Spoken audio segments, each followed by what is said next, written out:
Hi, I'm Leon Lovelace, and this is Unstoppable Force. I got a news story for you, and it's from Reuters.com.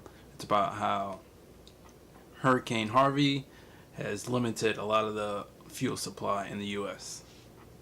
Okay, travelers and fuel suppliers across the United States brace for higher prices and shortages ahead of the Labor Day holiday weekend as the country's biggest fuel pipelines and refineries curb operations after Hurricane Harvey. Just 6 days after Harvey slammed into the heart of the U.S. energy industry in Texas, the effects are being felt not just in Houston but also in Chicago, New York, and prices at the pump nationwide have hit a high for the year. Supply shortages have developed even though there are nearly 250 million barrels of gasoline stockpiled in the U.S., but much of it is held in places where it cannot be accessed due to massive floods or too far away from the places it is needed. Some of it is unfinished, meaning it needs to be blended before it could go to gas stations. Harvey has highlighted another weakness in the system. Pipeline terminals typically only have a 5-day supply of storage to load into the lines. At least 2 East Coast refiners, including Philadelphia Energy Solutions and Irving Oil, have already run out of gasoline for immediate delivery as they rush to send supplies to the U.S. Southeast, Caribbean, Mexico, and South America to offset the lack of exports since Harvey, sources said. So, of course, this energy shortage of gasoline and crude oil, and even jet fuel, because crude oil is used to make jet fuel too.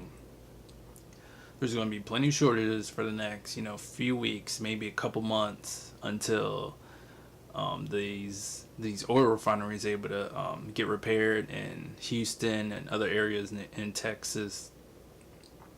And also wanted to mention that it's just ironic that us overusing crude oil and gasoline for energy use has created a lot of massive problems with excessive flooding from storms like hurricanes, and then those hurricanes also, destroy the machines that make their crude oil or get their crude oil out of the ground in the first place. So, of course, the solution is to switch from using a bunch of crude oil and gasoline and switch into using more clean and green energy, like using solar energy and wind energy, switch into, electric vehicles, that sort of thing.